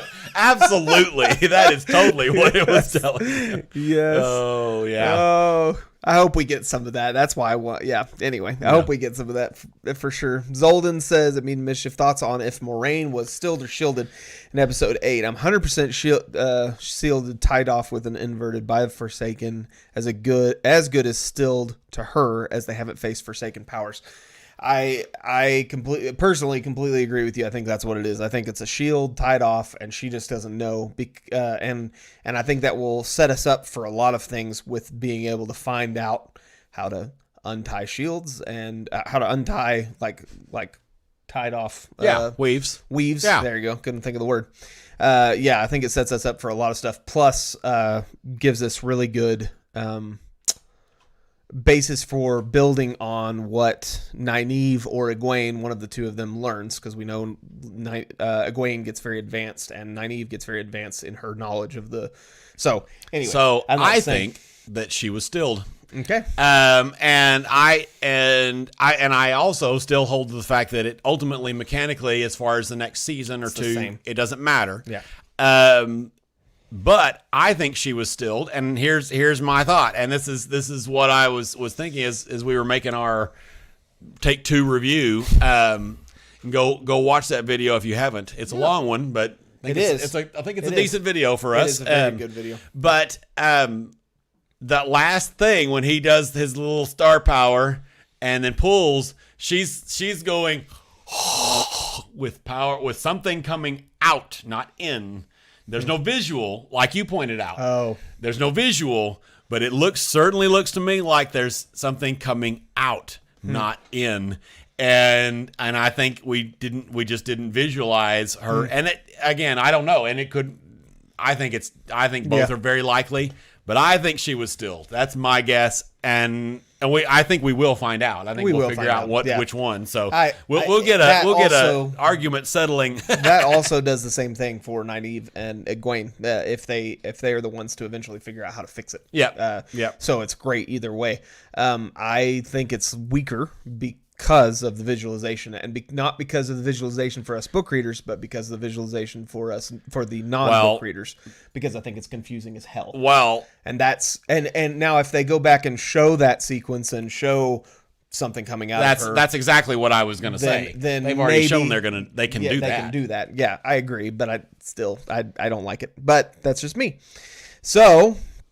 Then we go to Zolden. The only reason to still her would be to accelerate Nynaeve's storyline on healing steel. Yeah, that's exactly right. Mr. Chewie says, yeah, definitely shielded. Swan would untie the knot, in my opinion. Yeah, well, we'll see. I was going to make a joke, but I think I'll move on.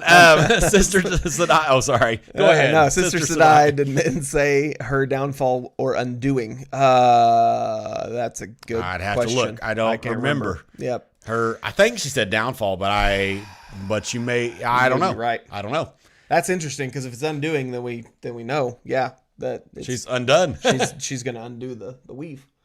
Or undo the still, or she is undone now, like as she's been been undone because she's stilled. Or whatever else. Mr. Chewie says it gives Moraine a storyline for season 2, and she's barely in book 2. Yeah, definitely. Yeah, rehashing that point is for sure. Yeah, yes, and I agree with that 100%. I think it's. I think all the things that they've done that people, or a lot of the things that they've done that us book readers haven't enjoyed, are really good ways, like specifically talking about Perrin's wife thing and several of those little things that we're like, why did they do that? They could have just left it alone. Well, they're good ways to accelerate things and to set up for other things and shrink down these really long plot lines that are 14 books, because we don't have time to do 14 seasons or 28 seasons, probably really what you would need to do. I mean, crazy amounts of time for all of this. So Tubi says Bond would have been broken. That's really ambiguous what exactly they did with that, and we don't know for sure that they're going to keep some of that exactly the way I mean, obviously the bond being broken, it is interesting because they did have she was masking the bond at the time, so I don't know if that has something to do with it. We'll definitely see. Mr. Chewie, she can feel the power but can't touch it. When stilled, you can't feel it anymore. Sense that it's there but not. Because he very clear the line was very, very specifically written there. It's you can the sense that the power's there but not touch it. So that's a definitely a evidence on the point of shielding and tied off. Alan says it cannot be stilling because Lan would be broken. I'm trying to remember if that we were trying to remember in another video before. Does that ever happen in the book where somebody with a warder gets stilled? I feel like I don't remember that ever happening, and because of that, I feel like it's kind of up in the air a little bit. I mean, we know that if they die, then we have some serious repercussions, right? We spent an entire episode of the season showing that they're keeping at least some of that. And so, but I don't remember if that happens with stilling, and I can't remember for sure. Jude Dornish says Moraine will break her own shield. Could be. That's true. They've shown her to be incredibly powerful in the show. I would make the argument that they've shown her to be more powerful even than Book Moraine, which I was worried about early on. They have been. A lot of people have been worried about power creep in this, and talking specifically, especially about some of the things in episode 8. I made that point back in episode 1 with Moraine, but with episodes 2 and 3 and whatever else, dealing with Moraine and having her be injured and that effect. It's very obvious to me that the writers and showrunners and people are aware of power creep and where that fits in, and using some different sort of mechanics to limit some of those things and keep that believable in the show. And I'm not as worried about that one as I think some people are at this point. I love DK Moon's idea. Tied off, Swan has been shown to be adept at tying or untying knots. That's like the specific, real knots. That's a really good point. Yeah, that's cool. That would be a cool tie for sure. And it would no pun intended. Right? It wouldn't. They definitely have some foreshadowing things happening. Yes. So it wouldn't surprise me if that was one of the points of that whole moment. Tubi says, or it will unravel. It could be. I would be surprised if they did that. I mean, as powerful and as competent as they've shown Ishamael to be in the show. That was great. That scene was really cool. I loved how they did that. Yeah. By the Things says, so will the stilling unbind her oaths? It would if it's stilling. If it's stilling, it would. I mean, if again, they've shown that they're probably going to tweak some things as far as mechanics. Sister Sedai said stilling does not unbind oaths on the oath rod. Does. Yeah. Okay. I was like, when did we see that? Okay. Yeah. Yeah. Because they have to get because when Swan and Leanne first are healed, right? Yes. They have to. You have to. Do we want to do the oaths again? And whatever else. Yeah. That's right. That stuff. Yeah. Sister Sai says Moraine shield could be untied by the Aiel. They give Avienda knots to untangle to learn how to dismantle the Eves. Definitely, that would be really. I would be down with that if it was an Aiel connection, because that's a cool thing that we start to see more and more of in the books. Is the White Tower doesn't know everything, and we get to see with the wise ones and the what are they called? Not Windrunners. That's a different series. The ocean people. The Shanshan? No, the ocean. The whatever they're called. Sea folk. Sea folk and whatever their real name is. Yeah. They learn all these different things, so that would be a cool way to show that untying weaves would be Yeah, because that is actually, something, we get that scene with Elaine and Avienda with the portal thing, and Avienda being like, oh yeah, it's a piece of cake to undo these weaves and whatever else. And all the sisters are like, what are you doing? You're going to blow us up. And then Elaine blows them up. Yeah, pretty much. Exactly. Else. But Tubies and not made by a Forsaken, though, would be tough. Yeah, agreed. Yeah. Go ahead. Sandan says they can chase Rand to Tyr and skip Falma and have him use the Hongrial to break the male shield. I think that's a really strong, really strong prediction for season 2. That our ending for season 2 is going to be Tyr and not Falma. I think we're very much set up for what us and other people have posited, that we're getting books 2 and 3 combined, and as we've seen already, I'm sure they'll tie in elements from even later. But I think that's a strong prediction at this point. Pritchard said just watch part of episode 7. Min does say downfall. So that's awesome. Yeah. Okay. All right. So episode 8. A lot of people's least favorite. One of yours, right? Yeah. You're still feeling pretty well. So the CG in particular. Yeah. So one of the best, one of the worst as well, kind of things. Sure. I think we break it down. If we break it down like we were talking about earlier by scene, one of my favorite scenes is in this episode as far as Ishamael and Rand. I think that's a super strong scene. Loved that scene. And loved the internal, like you've talked about several times, the internal fight that Rand had to have. Yeah. Love that part. The less love was the way they did the whole Nynaeve thing.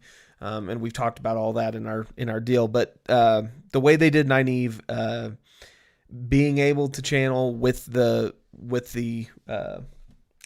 it called, the circle or whatever. It's not a circle, but where they channeled together. The linking, linking, circle, whatever. Anyway, did not enjoy that. I think it would have been better and that's my opinion. I just think it would have been better if they had showed her block at that point. But I did enjoy the fact that there were 2 fights going on and that they were separate. I do like that. The CG, terrible. I'm not a huge visuals are the most important thing to me, guy, but I will admit that the CG was not very good. Yeah, it was the Trollocs and the Fade especially. It was like, what? Surely we have some footage of a Fade or Trolloc in front of a green screen that we can add in here that look better than what we just did. Yeah. It's going to be really funny if somehow we magically skyrocket into popularity and then we get an interview with Rafe and he sits down and no, we really didn't have it. It was not there. We really tried that. We had thought of that idea and we wasn't there. We had none of that footage. None of it. Yep. Anyway, so what are your generic thoughts? I still really liked and the whole circle stuff. And I think, as many people have said, I think a lot of that was because of COVID and budget, and not just budget, but COVID and actor changes and all these other things. I think the charge scene with the guys, is probably an indicator, as many people have pointed out, that they were probably actually charging to a battle and then it got changed, and whatever else.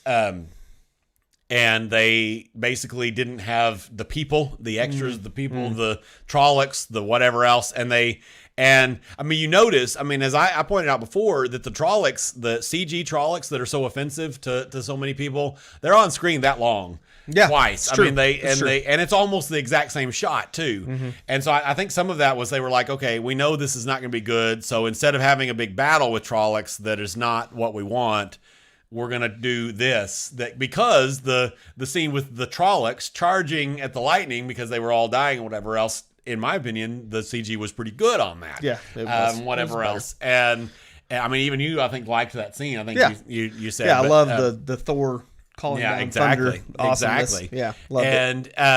And so I think some of that was a logistics choice. And I definitely have said before, and I won't go into soapbox mode again, but I've done it on 2 other videos, but I love them being split and all of that. And a lot of people talk about them stealing Rand's thunder. And I know that, things been there, a lot of people said they're taking it and they're giving it to a woman, to show women's power and whatever else. And and again, I'm not in the writing room. I'm not in conversation with Rafe. I don't know them. We are, in spite of silly comments and whatever else, we have no connection to Amazon whatsoever. Well, I guess we had our own little Bezos here, but no. And we have no, and all of that. So I'm not there. So I cannot speak on this with authority, but yeah. I don't think that change had anything to do with them wanting a woman to be, or 5 women to be powerful. And I think the scene itself evidences that. The women, even though they killed the Trollocs, they failed in a lot of ways. I mean, Amelisa dies. I think she's definitely dead, whatever else. Agomar, I think he's confirmed casting for season 2, so he may not be dead. After rewatching that scene, I think he's probably not actually dead. And whatever else, but and so I don't think that has anything to do with it. And you're welcome to believe whatever you want to believe, and that's fine. And that's about all I want to say about that. The strongest thing for me in that, or the strongest thought for me in that, is that I really think what the implication it will have, maybe not the intention, but the implication that it will have, is Rand growing in his ability over time, right? Because we have this weird, again, we've talked about the end of the book 1. It's weird with the skimming and the light umbilical cord, probably loose there and taking over. Probably, but it's just confusing. And then on top of that, to be able to see what Rand can do towards the end of things, right, is going to be much more impactful if he doesn't do something that big to begin with off of the bat in season 1, in my opinion. So I think it's going to be one of those things where the power, because if we do that high power level here, how do we make it look? And I mean, I know he does it in the books, but I'm just saying show visually and all that. Yeah. I think it will be more impactful. And I still make the point, and I make it strongly because I feel very strongly about it, that what he did in the show and him standing up to Ishamael and making that choice was still showed huge amount of power. And I don't mean like magic power even, although admittedly there was some of that too, right? With the Sangreal and the breaking of the Queen Diar, which should be impossible, right? We know more details, of course, with that as book readers, but and all of that was so. But it's not always about physical strength or power strength or whatever. And I will strongly make the case that Rand's journey, his arc and his fighting from beginning to end is not really a physical magic power struggle.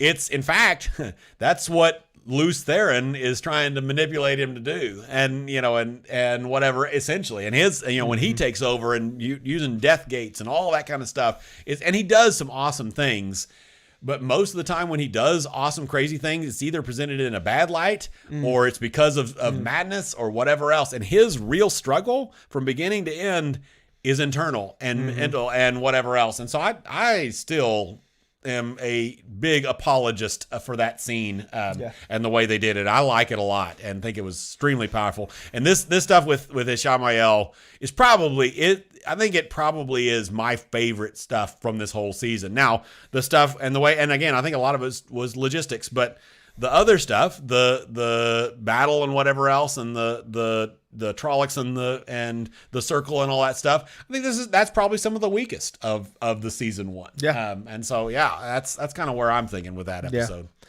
All right, well, let's jump into some comments. Episode 8, Zolden says, appreciate that you both have differing opinion on the shielded or stilled. Excellent discussion, although clearly us shielded folk are correct.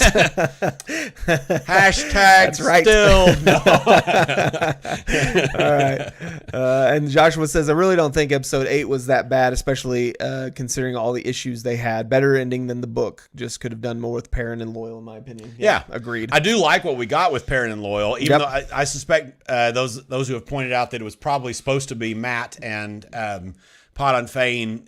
That was probably supposed to be Matt and Podon Fane and whatever else. I liked it. I thought it was strong with Perrin and whatever else. Alan. Yeah. Alan says, episode 8 is my second favorite episode. I think it's the number one best episode. Wait, what?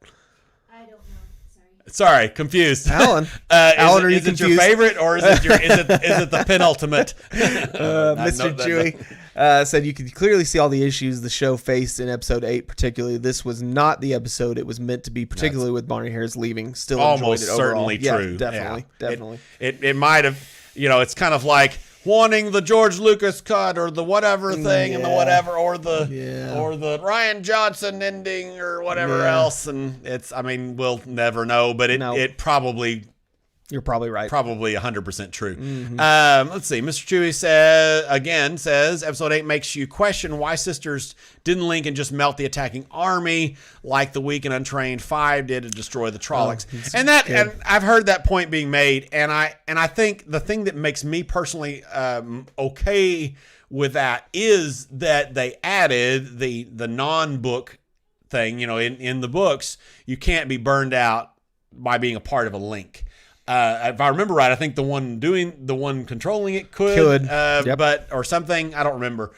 Maybe fuzzy on the logistics there, but the others cannot. But they added that, and I think that was intentional. I think that was to show that this is not. And I know the power's not something you mess around with. And as other people have pointed out in contradiction to that or opposition to that point is that Nynaeve and Egwene were way, way, way, way, way, way, way more powerful than Lady Amalisa realized. And so she was thinking she was going to get a few garden hoses connected, and she got a couple fire hydrants in there. Yeah. So I think all of that together makes it, like I said, they're showing some huge powery things. I think they are going to be able to manage that in other ways moving forward. I think we're going to be okay. We shall see. We might not. It might all go to pot. Who knows? Yep. Sandan Glocka's Teeth, thank you for the support. Said COVID caused issues, but we were kind of blessed. This was supposed to be a 9-month shoot. It lasted 2 years, and the cast chemistry is amazing from it. And I agree. That's probably a really good point. That is a good point. Yeah, absolutely. Allogain. 8th episode was the nail in the coffin for me. Showrunners didn't even know Loose There and Telamon is the dragon, not the dragon reborn. Tamerlane was a ring. I don't remember what that one. The other LTT war, not a title. Even the basics are wrong.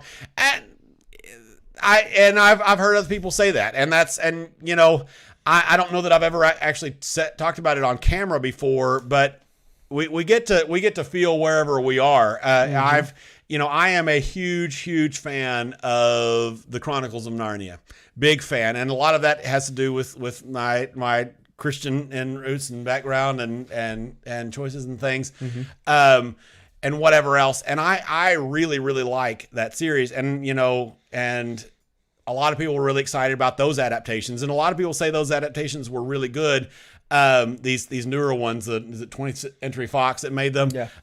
In the first film, I watched that in theaters, and I walked out of the theater because I didn't like it that much. And I've actually finished watching that, and I still don't like it, and I probably am never going to because of my ties to it, my nostalgic ties, my other whatever else, and so it's really important that we make sure everybody understands that if something about this show bugs you so much that you don't like it, absolutely understand that. And that's fine for, and for sure. Now the LTT is the dragon, not the dragon. I think personally that was a non-reader reason why they chose to say Dragon Reborn instead of saying he was the first. I think that's purely new people on that one. The Tamerlane was a ring I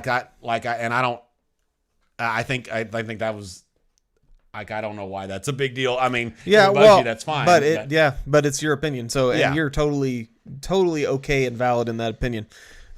We all have different thoughts about it, and I understand. For me, the Shadar Logoth stuff is disheartening for sure. Right. It was a very important part of the books to me, and so the fact that they did it so poorly hurts. But I'm willing to continue on, especially with I'm the thing that's made me happy about the show is that there are things to look forward to because we don't know what's going to happen because of the changes that they've made. So, and the community for me too. Yeah. For sure. This and whatever else, but. Mr. Chewie said, episode 8, most affected by issues they face. Perrin had to play Matt for Pot on Fane scenes, which made no sense for Perrin. COVID meant no extras. Budget constraints meant poor CGI. Yeah, exactly. etc. Agree. Yeah, definitely. Critchard says, book 1 ending was a train wreck. Many people agree with you. Yes, it needed more money, live action, more difficulty in the blight, fewer fake outs. But I liked it better than others, given all the money, Matt, and COVID problems. The net ending was better than the confusing train wreck in the books. True. One thing I will note on that: watch our take 2 reaction, especially towards the end. And I'm not going to say anything else than that. And I'm being really vague because he hasn't finished reading book 14. There's a part where you notice I put headphones in and I'm just kind of bouncing around. That's what he's talking about. Yeah, so I have no idea what happens. I have a note on something, and that's all I'm going to say about it. You'll be able to talk about it a little bit later because I think we're going to run into an issue where I'm going to have to leave before this is over because I don't want to stop this, but I got to go at probably 1:45, so we're not going to be able to. Anyway, which may say that we may want to do a live next week or something. For predictions or something. For predictions or something, but let's keep going. We've got, Sandan Glockett's teeth, Perrin had to fill in for Matt in episode 8. He should have been with Land tracking Moraine. That's probably true. Paul says the linking in episode 8 was different as episode 4. Amelisa didn't do the linking right. She was only an accepted, not a full trained sister. That's quite possibly true. It visually looked the same, I think, if I'm not greatly mistaken, which I definitely could be. But that is a good way to explain it away if they need to eventually. Right. I think Mr. Chewie? Mr. Chewie. I think Perrin would have been tracking random Moraine with some wolf senses rather than Nynaeve telling Lan, a highly skilled warder who's been with Moraine for decades, that she has a tell. He somehow hasn't noticed. That's a really good thought. That is very potential. Yeah, and the fact that Perrin couldn't. The whole tell thing is still something that's kind of like, I'll still love that scene because of all the other stuff in it. But but that specific part was like, kind of what does that even mean? And the fact, we know Lan is a really good tracker in his own right. That whole her being able to track him was that much more impactful because of how good he is at it, kind of thing. So anyway, Critchard says Lady Amelisa was wearing ancient armor artifact. The link did not look like the Aes Sedai. Oh. Link. Lady A thought she had some doubly bad. Yeah. I've heard a lot of people talking about the ancient armor artifact, and possibly that's a connection to it's an Angreal of some sort, or it's just or there's something going on with that affected the ability and the power and the etc. And that's definitely possible for sure. Yeah. They did make a big deal out of the armor without a whole lot of payoff other than that. So if that is it, I don't know why they didn't make that more clear because like you said, that's confusing as hell for non-book readers and book readers alike. Book readers. Tim said check linking in episode 4. It's very different than episode 8. Controlled versus taken. I gotcha. Yeah, that's a good point. We'll have to go back and rewatch those scenes side by side ish and see what we can find there. Rustung says power creep and too many fake out deaths are biggest concerns. Crying wolf too many times has repercussions. Yeah, and especially at this point in the show, right? I mean, that's we'll see early on. We'll see what they do with some of these things. Alan says episode 8 fixed Eye of the World, but broke Rand's character development. Where's he talking about on that? I'm sorry, I was looking at. He said episode 8 fixed the Eye of the World, but broke Rand's character development. I'm not sure what specifically you're referring to. I don't know that I think it broke Rand's character development. He doesn't have a ton of character development in the first 3 books. None of the boys do that I can remember. He's basically absent from book 3. I don't know. I don't know if we're referring to like his channeling stuff and showing his Dragon Reborn powers essentially, or if it's running off. I was running off doesn't happen until book 3. So I'm not sure really what specifically we're talking about there. Brother Darwin Gaptooth said, I like the theory that originally Land and Perrin went off to the Blight, and Matt had a Fane story arc that ended up yucking up the last episode with very hasty rewrites. Gotcha. Yeah. Seems very plausible. Yeah, definitely. Right? There's so many spec. I hope that they, if it, and I'm sure they're not doing it right now for lots of reasons, but I hope that they will tell us some of the things a little bit. Yeah. Because I think it would be interesting, and I don't think it would downplay what they do accomplish. I mean, they probably will want to wait until after season 2 or 3 or whatever else. But I think that would be a wise, transparent thing to do. Don't know if they'll do it. Hollywood types don't tend to be wise and transparent. Brandon Sanderson is kind of unique in some of those areas as far as being transparent with stuff. Yes. But yeah, Tim. I wonder if we will get the Lan Moraine argument about releasing the bond next season. So that'll be interesting especially depending on if she's shielded or hashtag what it's stilled. That's the word. Hashtag stilled. I really don't care. I think it really works really well both ways. But now we get to be on opposite sides. That's right. Make That's shirts. Right. Shielded. Hashtag shielded. Hashtag stilled. That's right.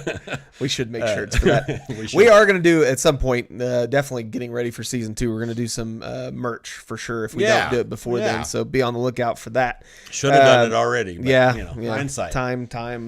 Yeah. I wonder if we will get the land. Okay. So Sandan, Glaucus Teeth, Matt, going back for the fully loaded horses in episode 6 totally fits his character arc. Yeah. Yeah, definitely. I get it. Thanks, Adrian.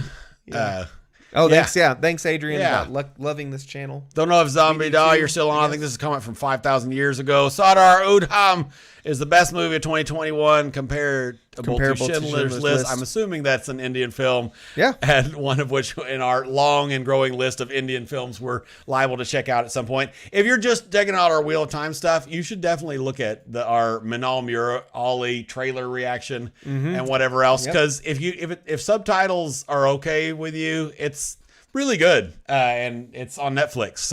Or even dubbed English, you can watch it that way too. Yeah. So if you're okay with that, it is it's lighter really than Squid Game movie. too. If you're honestly, and honestly, we both think it's one of I think it's one of the best movies in several that I've liked in several years, and he's saying it's his favorite of this year for sure. For this year for sure. Yeah, it's really good. So anyway, and then Critchard said Rand came out of book 1.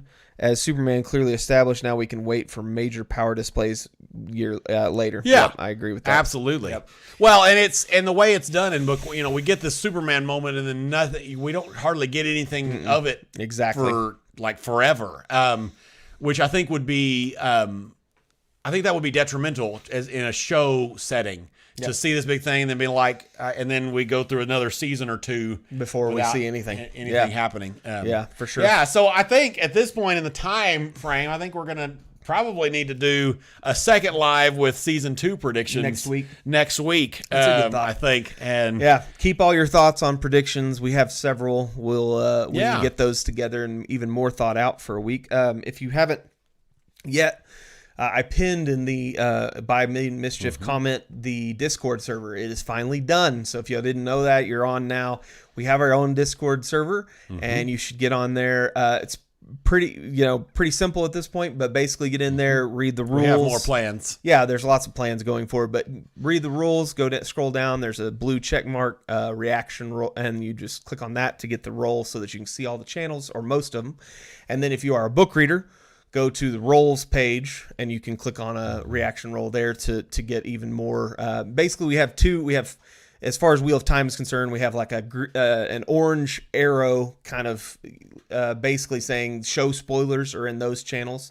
And then we have a red circle dot that goes along some of the channels, and that is basically signifying that these are book spoilers. So those channels, if you're going to put a book spoiler for whatever, go to those channels. And if you're yeah. Anyway, so if you're not wanting to see book spoilers, stay out of the red dot channels. And if you're not wanting to see show spoilers or book spoilers, stay off of those channels altogether. And there is a channel for us to hopefully help some people that haven't read to actually want to read it. Yeah. So anyway, good stuff there. Check that out. Thank you for all your support. It's been a roller coaster ride the last month. It's been awesome. Thank you guys so much. Like, comment, subscribe. Yep. Thanks for all the comments today and showing your support on here. It's been fun talking to you guys. We'll do next week again, maybe around 11 o'clock as we've been doing.